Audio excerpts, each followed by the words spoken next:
नमस्ते। यो भिडियोहरु चाहिँ केही वर्ष अगाडिको हो। हाम्रो आमा र माइजू पोखरा जानु भएको अवसरमा चाहिँ विभिन्न ठाउँमा घुम्ने क्रममा हामीले मेमोरीको लागि यो भिडियोहरु खिचेका थियौं र आज चाहिँ मैले यो पर्सनल मेरो च्यानलमा राख्दै छु।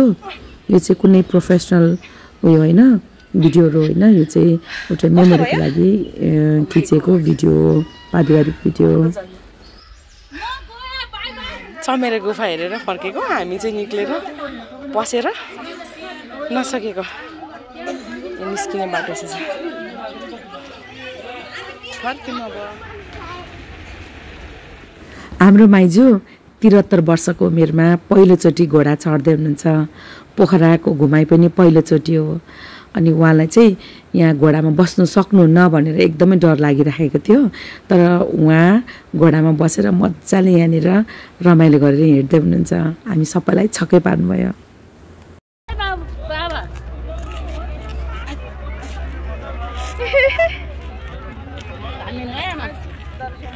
अन्त अरू गर्छौँ उहाँ पोलबाट घुम्ने हो।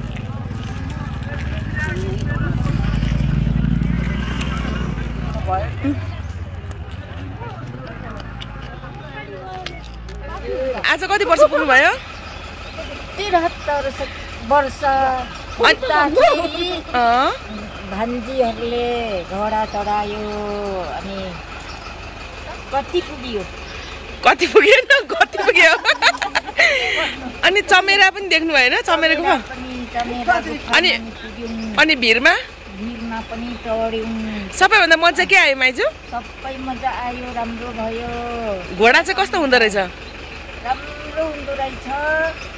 अनि धन्यवाद छ भान्जीहरूलाई। ल ल ल ल ल साइडमा आमा माइजू सबैजना।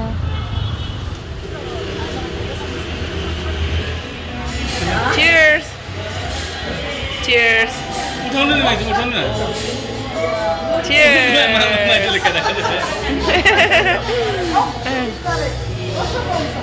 आज हामी यहाँ डिनर खान आएको समयमा लाइभ म्युजिक भएर त्यो भाइले चाहिँ ल्याइदिन्छ त।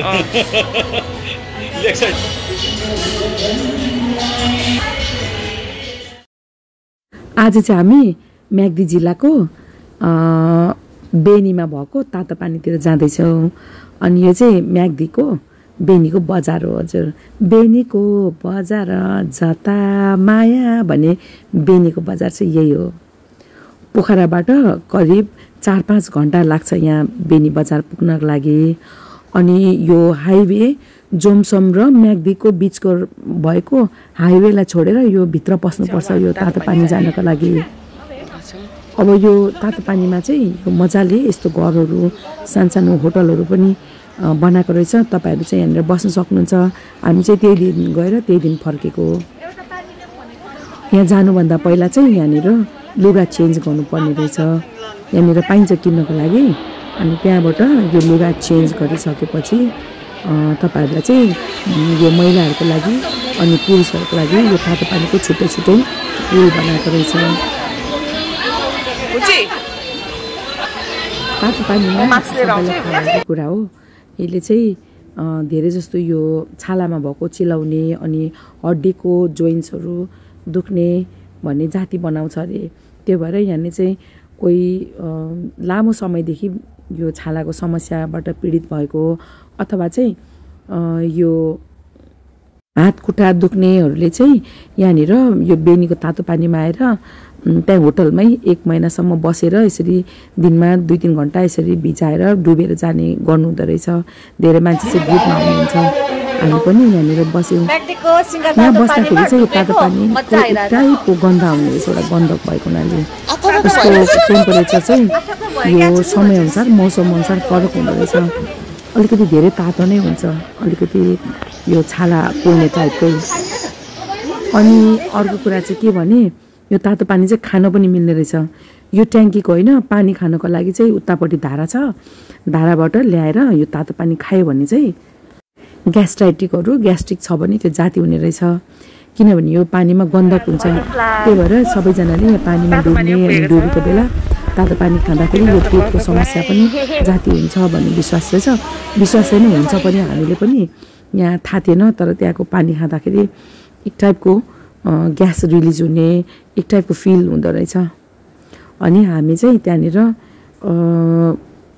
1.5 घन्टा जस्तो बस्यो। त्योभन्दा धेरै बस्न पनि सक्दैन, यहाँ 20 मिनटभन्दा धेरै अलाउ छैन। तर हामी सबै घुम्दा ओर्दा 1.5 घन्टा चाहिँ यो ठाउँमा स्पेन्ड गऱ्यौँ।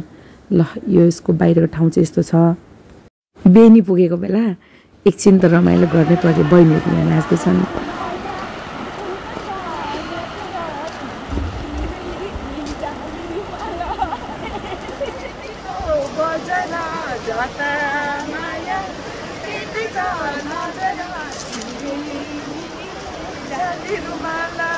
अब यसरी खोलामा केही बेरसम्म खेलेपछि चाहिँ हामी फेरि पोखरातिर फर्किँदैछौँ। अनि फर्किँदाखेरि चाहिँ बागलुङको यो नयाँ बनेको झोलुङ्गे पुल हेर्दै फर्किँदैछौँ है साथीहरू। मम्मी काली माइजू हजुर म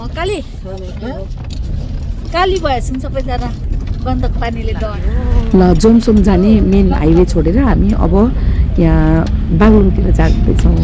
अनि बागलुङ जाने बाटो अर्कै रहेछ म्याग्दीबाट। अनि हामी सबैको यो चाहिँ यो बागलुङ बजार चाहिँ पहिलोचोटि हो।